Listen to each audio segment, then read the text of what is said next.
morning student, how are you today? Miss berharap kalian tetap dalam keadaan sehat dan penuh semangat. Sama dengan Bapak Ibu guru kalian di sekolah juga tetap dalam keadaan sehat dan semangat untuk belajar bersama kalian. Hari ini anak-anak kita akan sama-sama belajar prakarya dan kewirausahaan. Anak-anak, meskipun kalian tidak mempunyai buku cetak seperti Miss Susi, kalian tetap bisa mengikuti pembelajaran dengan menyimak setiap video yang Miss sampaikan.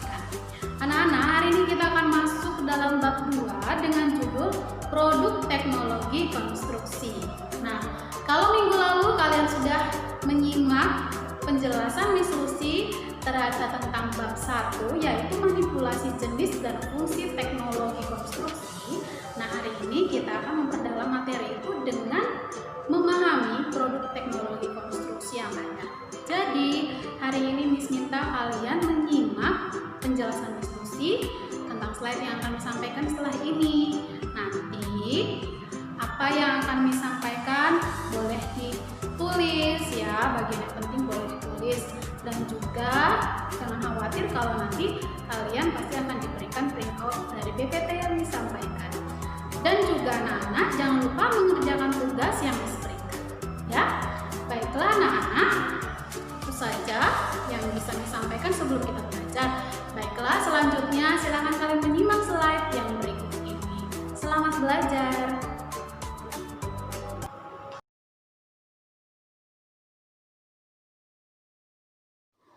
Anak-anak kelas 7, hari ini kita akan masuk ke dalam pembelajaran prakarya bab 2. Miss minta kalian siapkan dulu alat tulis dan juga buku latihan ataupun buku catatan prakarya dan kewirausahaan kalian. Oke?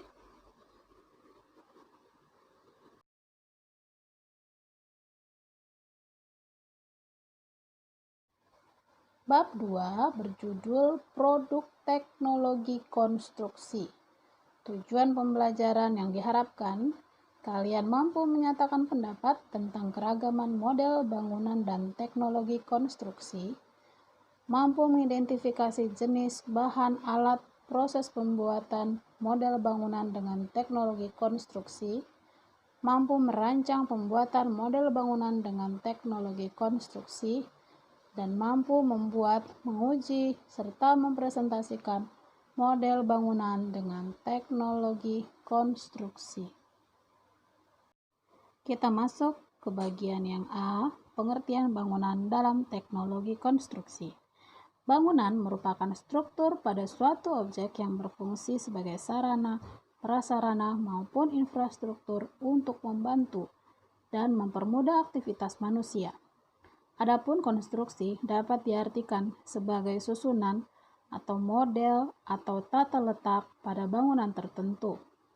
Bangunan dalam teknologi konstruksi diartikan sebagai objek yang mempunyai model tertentu dan bertujuan memudahkan aktivitas manusia. Perbedaan antara bangunan yang satu dengan yang lain terletak pada fungsi, bentuk, serta bahan bangunannya.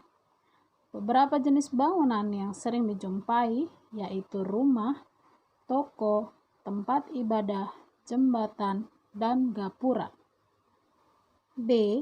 Model bangunan dengan teknologi konstruksi dan manfaatnya. Salah satu jenis bangunan yang sering dijumpai adalah rumah. Rumah merupakan jenis bangunan yang berfungsi sebagai tempat tinggal dan tempat berteduh. Seiring dengan bertambahnya populasi manusia, kebutuhan terhadap rumah juga semakin meningkat. Hal ini dapat dilihat dari banyaknya rumah yang dibangun dengan berbagai model atau bentuk, serta menggunakan bahan dominan atau bahan dasar dalam proses pembuatannya. Berdasarkan jenis bahan dominan yang digunakan, rumah dapat diklasifikasikan sebagai berikut. A. Rumah bambu, B. Rumah kayu, C. Rumah modern.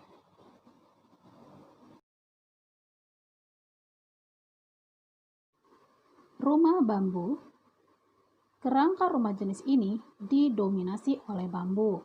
Rumah jenis bambu masih banyak dijumpai di daerah perkampungan. Umumnya, kerangka dinding dan atap terbuat dari bambu. Pada bagian dinding biasanya terbuat dari anyaman bambu. Seperti yang telah dipelajari sebelumnya, bahan bambu mempunyai kelebihan, yaitu mempunyai kekuatan seperti baja dengan pengolahan khusus. Rumah bambu mempunyai arsitektur yang sangat unik, anak-anak. Rumah kayu. Pada jenis rumah ini, kerangka lantai, atap, sampai dindingnya terbuat dari kayu. Jenis kayu yang sering digunakan adalah jati, mahoni, kayu Kalimantan, dan kayu kelapa. Proses pembuatan rumah kayu dapat menggunakan satu jenis atau kombinasi bermacam-macam kayu. Contohnya, kerangka dinding terbuat dari kayu jati, sedangkan kerangka atapnya menggunakan jenis kayu yang lain. Rumah kayu ini sering dijumpai sebagai rumah adat daerah. Rumah kayu biasanya juga dapat ditemui di daerah pegunungan. Rumah modern. Rumah modern ini secara keseluruhan sudah tidak menggunakan bahan kayu. Umumnya, bahan kayu yang digunakan terdapat pada kerangka bagian atap serta aksesori pada rumah. Adapun bahan yang dominan adalah pasir, semen, serta tanah liat yang sudah dibentuk dan diproses seperti batu bata maupun genteng. Bahkan, bentuk rumah modern ada yang tidak memiliki atap, berbentuk prisma atau limas yang tinggi. Meskipun bentuk dan model rumah bermacam-macam, susunan konstruksi rumah pada umumnya sama, yaitu terdiri atas fondasi, bangunan, slope, kolom, dinding, dan atap. Susunan konstruksi tersebut lazim terdapat pada setiap rumah. Waktunya kita untuk mengenal satu persatu susunan konstruksi yang terdapat pada setiap rumah. Yang pertama, fondasi rumah. Fondasi bangunan merupakan struktur bangunan yang terletak paling bawah. Fungsi fondasi bangunan sangat penting, yaitu sebagai perantara struktur tanah dengan struktur bangunan yang ada di atas permukaan tanah. Karena fungsinya yang sangat penting, dibutuhkan perencanaan yang matang dalam membuat fondasi bangunan. Pada umumnya, bahan yang digunakan pada fondasi bangunan adalah beton atau pasangan batu. Yang kedua, slope.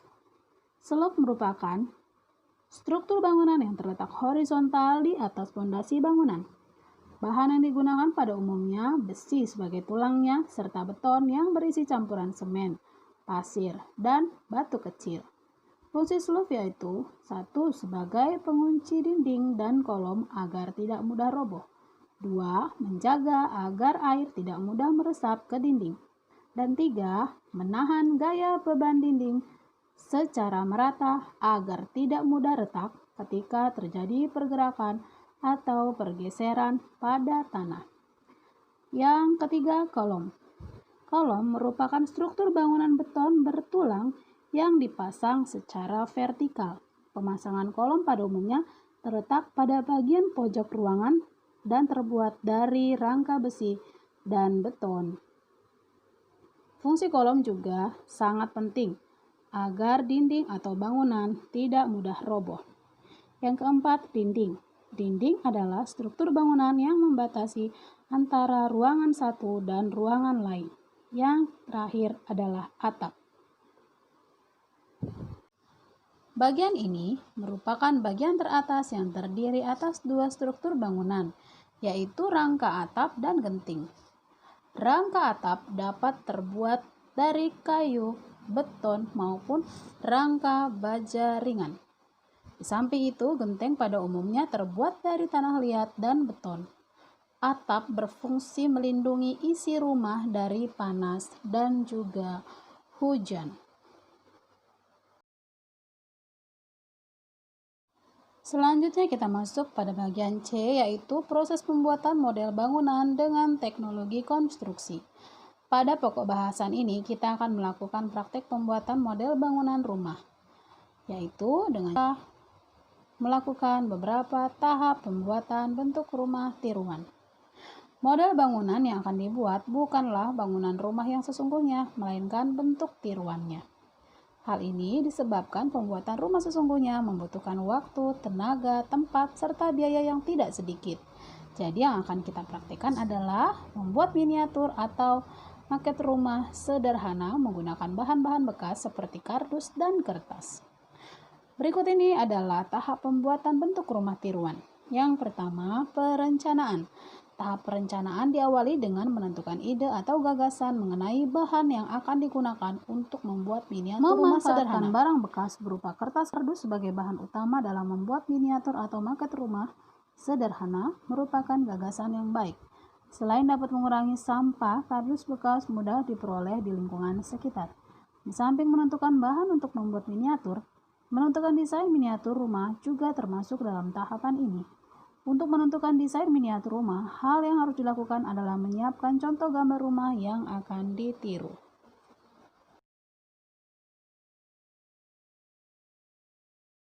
Langkah kedua yaitu menyiapkan alat dan bahan. Setelah menentukan bahan dan merencanakan desain miniatur rumah yang akan dibuat, hal selanjutnya yang perlu dilakukan adalah mempersiapkan alat dan bahan yang dibutuhkan. Mempersiapkan alat dan bahan sesuai kebutuhan akan memudahkan proses pembuatan miniatur rumah.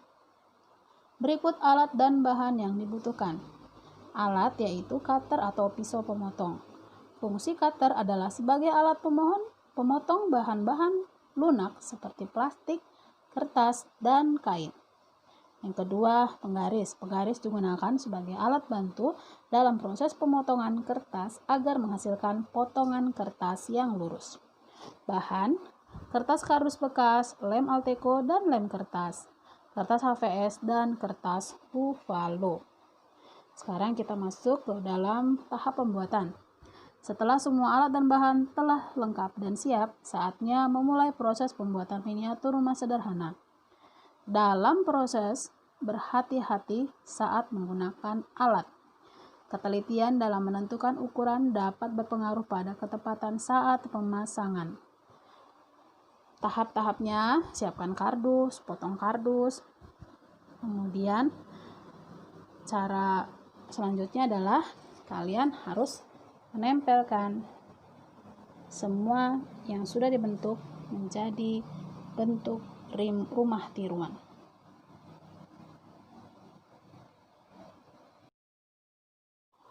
D. Penyajian dan pengujian produk model bangunan dengan teknologi konstruksi.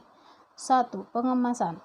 Pengemasan atau packaging bertujuan melindungi suatu produk kerajinan dari kotoran sehingga tidak cepat rusak dan tahan lama. Untuk keperluan pemasaran, pengemasan merupakan kegiatan menyiapkan produk agar siap didistribusi, disimpan, dipakai, atau dipasarkan. Beberapa hal yang perlu diperhatikan dalam pengemasan suatu produk adalah sebagai berikut. Bahan yang digunakan untuk mengemas produk disesuaikan dengan produk yang dibuat.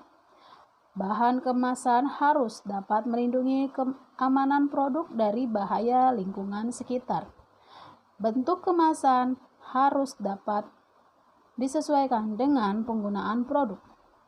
Ukuran kemasan disesuaikan dengan besar kecilnya suatu produk. Lalu yang kedua, pengujian produk. Pengujian produk merupakan suatu proses atau prosedur yang dilakukan untuk mengukur keberhasilan suatu produk. Pengujian maket atau miniatur rumah dapat dilakukan dengan mengecek daya rekat lem antar bagian. Penggunaan lem yang baik sangat berpengaruh pada daya rekat yang kuat. Hal ini menentukan awet atau tidaknya produk tersebut.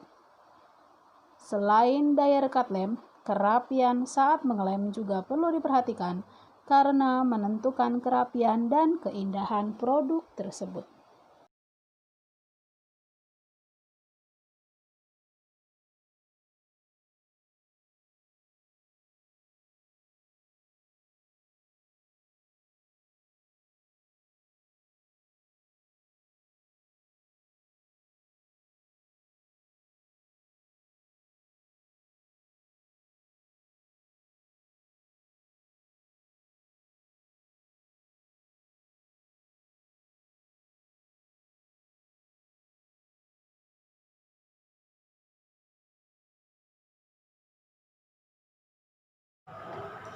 Bagaimana anak-anak? Apa kalian sudah paham terkait materi yang disampaikan hari ini?